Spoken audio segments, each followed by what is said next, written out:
Hey there, everyone. That sexy nerd is back again, and we're watching more Nostalgia Critic. He's now doing Charlotte's Web. I didn't know Julia Roberts was in this movie because I had seen the original animated Charlotte's Web. I honestly think that one is saddest, though. By the way, because Wilbur or whatever the pig's name is crying is so sad. He's like Charlotte, Charlotte, and I'm like, oh no. I remember I was going through that movie. I was like so happy. It's like da da da da da da da da da da da da da da da, and then all of a sudden it gets shut down because Charlotte dies, and I'm like,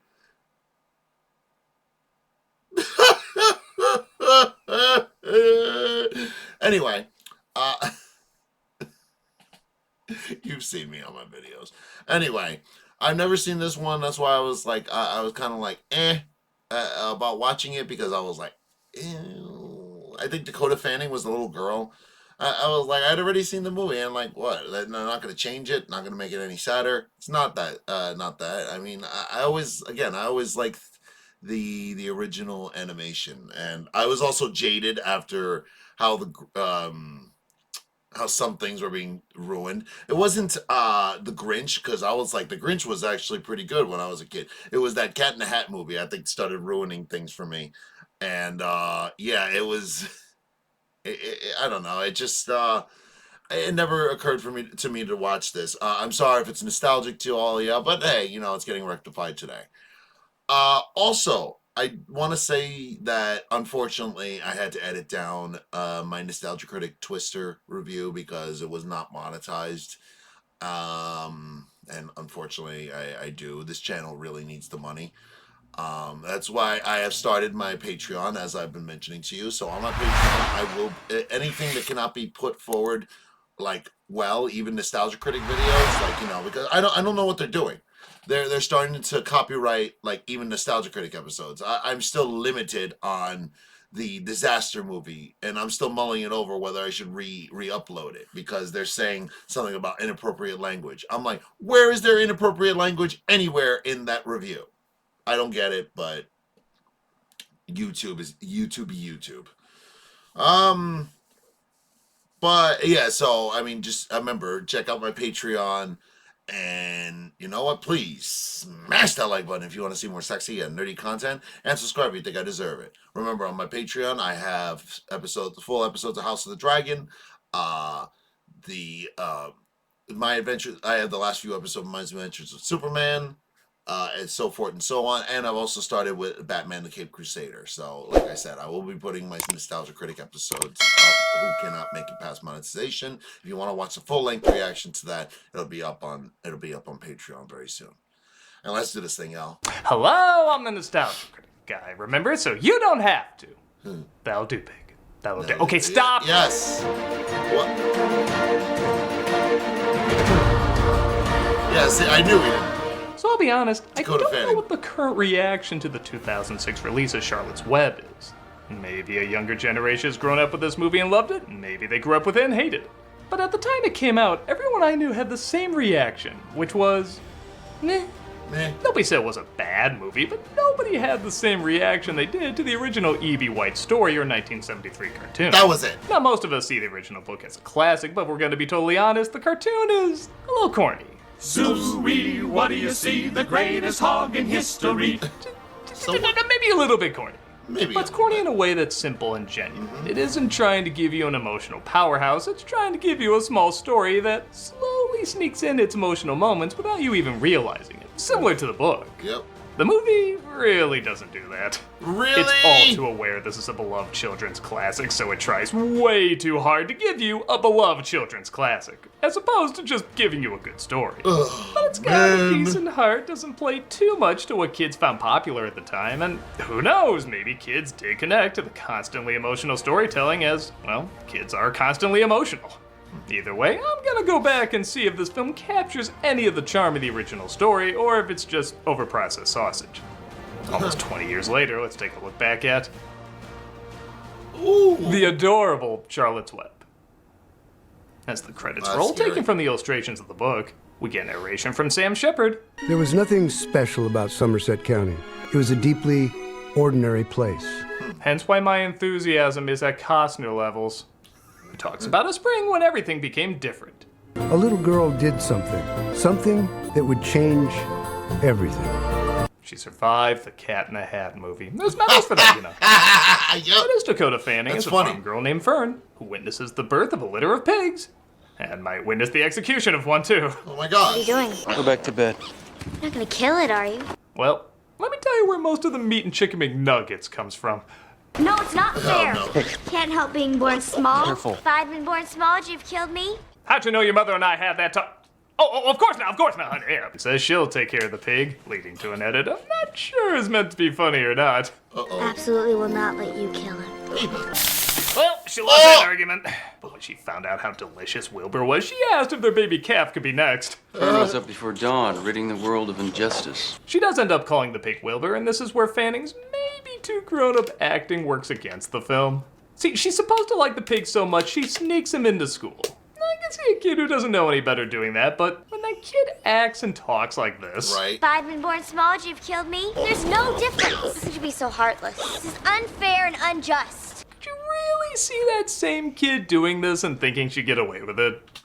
To be fair, that's also not good acting either. It feels like she was reading off a teleprompter there. Sorry. Now, she was playing Coraline. She'd probably brag about having her future There son. you go. Fern, what's going on? Ha! I knew our desk needed an exorcist. Jeez. I wasn't just sniffing too much Elmer glue. Wilbur also starts to get too big, so he's given to her uncle who owns a farm across the street. Pigs are smart. Pigs are not smart. Apparently, they're as intelligent as dolphins. Advantage, dolphin. Okay, so It's admittedly weird. the casting in this is really good. Even Fanning with a little better direction, I feel like could have pulled this off fine. She's played similar parts before. Yes. But it's a strange problem with the movie. The casting's almost too good. Really? There's people like Kathy Bates, Thomas Hayden Church, John Cleese, Robert Redford. Oh. All these powerhouse actors perfectly chosen for Charlotte's Web, except it's Nickelodeon Charlotte's Web. Yeah. Which means it's gonna try really hard to be funny at times. And when it wants to be funny, it's very disjointed, overscored, and immature, which honestly is fine for a lot of Nickelodeon productions. But for a story Not for this Charlotte's good Web. and a cast this good, it comes across as pretty awkward.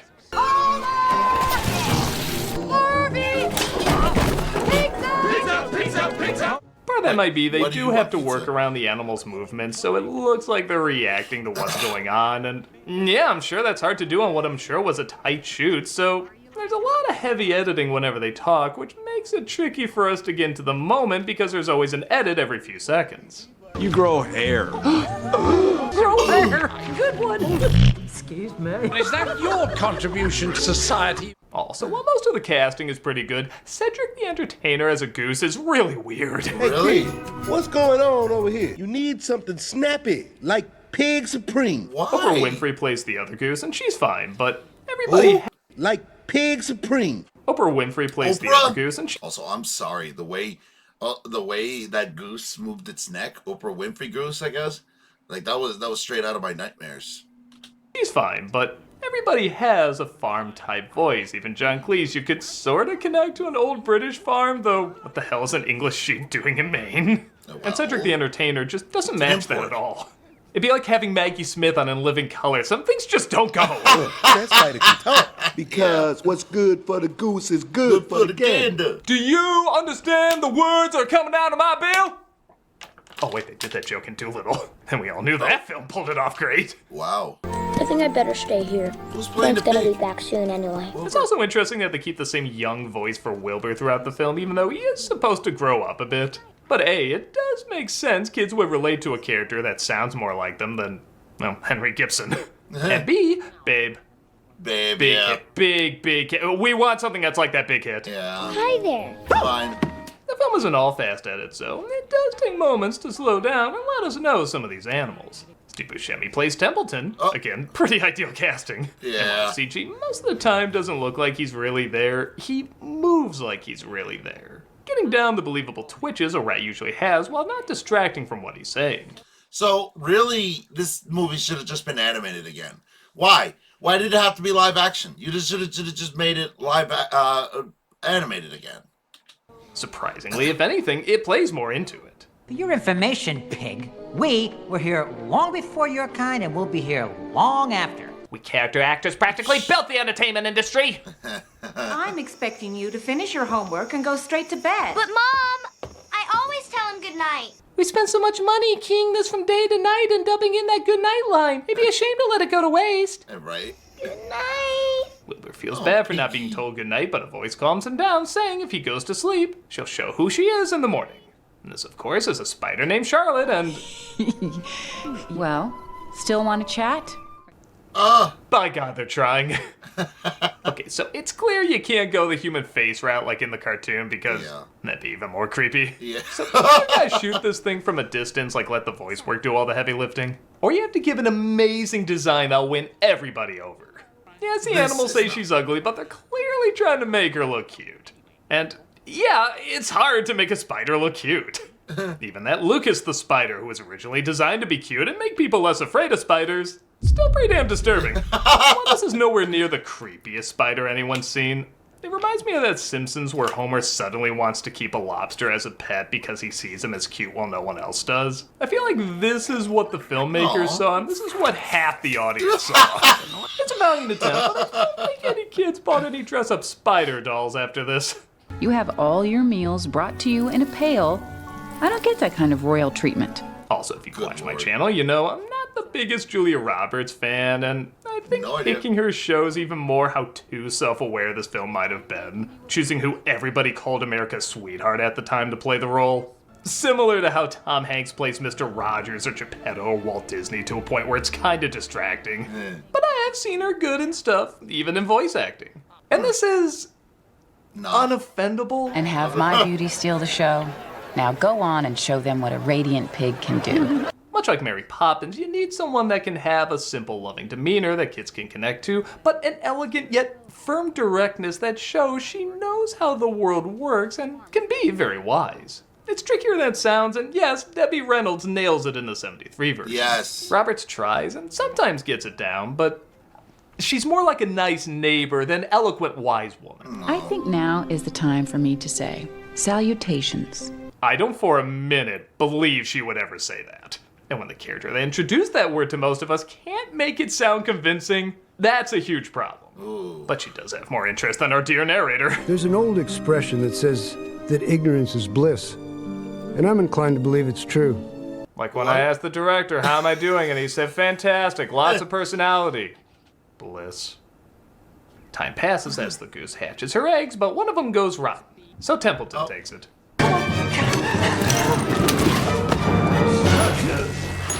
Exactly. Okay, I know this is a really stupid thing to focus on, but excellent makes a lot more sense. Nobody will look at that situation and say exactly, they say excellent. It's not funny either way, and unless you're Vincent Price, you can't make it funny, but you can be consistent. Anyway, this joke's much better when he sees Wilbur's got a big day coming to him next Christmas. They're saving him for Christmas. What's Christmas? Oh no. The day you'll be cured. Now that's a mean-spirited pun done right. Typical rat. What? You gonna lie to the future football here? Even in a lesser version, Templeton's still the best. Charlotte says she'll find a way to save him the same way he saved her from Fern's brother. So she weaves a web blowing the farmers away. Some pig. Yeah, that looks a little weird though. Yeah, I prefer the version where Charlotte has a real sick sense of humor. Delicious. Ew, that's messed up. The whole town is blown away by what they see. Some pig. It's a miracle. And I know, I've seen some weird shit on this farm. Oh, wow. Yeah, I forgot. That is the where she's interest from. dies down. I just have to get the right word written. Something that makes Wilbur so special that Zuckerman will never think about killing him again. What gets attention on the web? How about science proves, but I say... How about extra crispy? How about? Ah, yes, we all remember that line from the great E.B. White. And then the cow farted, knocking the rat on his ass. Blueberry Award well earned. They figure out other words to use, once again getting the town's attention. Fern's mother keeps seeing the doctor, played by Beau Bridges, who's about as sensible as his character in The Wizard. Think that animals can talk. I don't know. Maybe an animal said something to me and I didn't hear it because I wasn't paying attention. Cute, but seriously, Ritalin? Everyone is saying it's some kind of miracle, but... But what? The web itself is a miracle. I'm starting to question your degree as a doctor in... Whimsy? There's a school for that? Whimsy? They sent Templeton out to find more words Charlotte can put on her web. As we cut to two crows, played by Thomas Hayden Church and Andre 3000. How did I miss there's a person out there with that name? Doing a pretty pointless but pretty funny routine about always seeing the same guy in every field. That's the lead singer of Outkast, douche. How can he be in every cornfield? He is following us. I hate that guy. Unless a spider writes something nice above his head, in which case I find him amazing. Templeton finds more words and Charlotte again spins her web, convincing the farmer to enter Wilbur in the town's fair. Sadly, Charlotte won't be going with, though. I'm just not up to traveling at the moment. Why not? Because I'm expecting.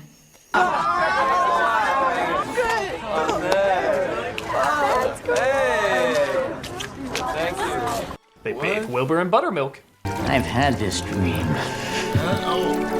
That ain't right. That ain't right. That ain't right. No. Once again, Charlotte hears Wilbur could still be in an IHOP's menu, so she tags along to help him out, bringing Templeton with her. Have you heard that good things come to those who wait? No, good things come to those who find it and shove it in their mouth. Is nobody else hearing this? Fern sees a boy she likes from her class, and they seem to hit it off. Is Fern up there? Oh, wait. She's with a boy. She is. She's with a boy. Dear, you can say it. This is surprising for a number of reasons. I don't know what this is, but I love it! Damn it, Templeton! Typical State Fair food. Templeton finds more words for Charlotte. You know, for someone who's a salutation, she sure is limited in her vocabulary. And she once again weaves her magic. However, it looks like the pig next to them already won the blue ribbon. Oh, what? How? Look on the bright side, sweetie. Remember that bone china tea set you always wanted? Or a special presentation to award Wilbur an even bigger honor. This handsome medal, a token of our amazement and our appreciation. We only give this to soldiers who served in Nam and pigs. When Wilbur gets back, he sees that Charlotte has finally given birth. This is my magnum opus. What's a magnet opus? Look, kid, I'm dying. Can you give me one moment deprived of idiocy? You did it all. My webs were no miracle, Wilbur. I was only describing what I saw. They're stolen words. This really is the web. Wilbur doesn't know what to do, so he asks Templeton to bring Charlotte's eggs. Thank you, Templeton, for everything. I never know what to make of him nodding to her. Like, I get it, he sees she's dying and it finally gets to him, but I would have liked it more if he either didn't know how to feel or if he just gave a nod so fast it could have been mistaken for a twitch. The slow-mo just seems like a little much. I mean, this dude was literally about to let hundreds of babies die unless Wilbur bribed him. Who got his hindquarters pecked to make you radiant, huh? Do it and you'll get dibs on my slot for the rest of my life. Done. Happy now, asshole? What's with you people? What? Don't worry, Charlotte. They'll come out in a day or two. She passes away and Wilbur finds himself back at home swearing to look after the eggs.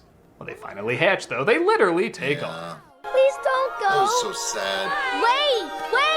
Not even promising to call or thank him for all the time he spent raising them. Why don't you keep in touch, Chaplin and Buster in the other room? We like to stay. We like it here. However, 3 babies stay behind. What are your names? We don't know. We're minutes old. Not too bright, is he? We're gonna die if he raises us. I'm already coping with that. All because someone stopped to see the grace and beauty and nobility of the humblest creature.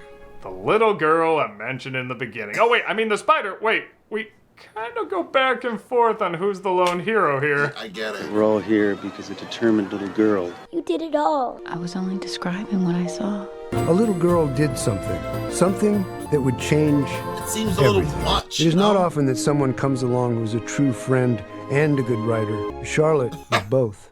Maybe we should have said it was a collective effort. But we didn't. We started off saying it was a kid, but then ended by saying it was the spider. The kid doesn't even show up for the ending. Oh well. Again, not Cat in the Hat. Yeah, All at least. thank Jesus for that. And that was Charlotte's Web. It's good, but it should have been great. Yeah. On the one hand, this can't be an easy live-action film to bring to the big screen. Directing animals and working with producers that no doubt wanted a good kids movie, but also clearly wanted to make money must have been difficult. But if you were told this is based on one of the great children's books, you'd know something was a little lost in translation. However, as I mentioned earlier, it might not be as lost on kids who grew up with it. I could see children watching this and finding it good enough that introduces them to the book. And it certainly has good intentions and enough of an understanding of what makes the story so memorable. It's just not the masterpiece the film deserves to be. What's the But original? it's not a lost cause either. I guess I'm still a little all over the place with it. I still stand by the 73 version is better if you can just get past some of the goofier moments. Yes. But for a film that honestly does have a lot to live up to, I'm sure there's a lot of people out there who still look back and call it some flick. Some pig. I'm a nostalgia critic guy, remember? So you don't have. One of my subscribers, I think it's Twilight Sparkle, Johnny Sparkle. I think it's Johnny Sparkle. He needs to tell me how he keeps guessing all these right choices because he's really good at it. He's usually just getting the thing right. He even guessed Disaster Movie. Now he guessed Charlotte's Web. I'm like, how did you know that? I don't know. Maybe there's something hidden in translation. So, like I said, I'm of the same opinion.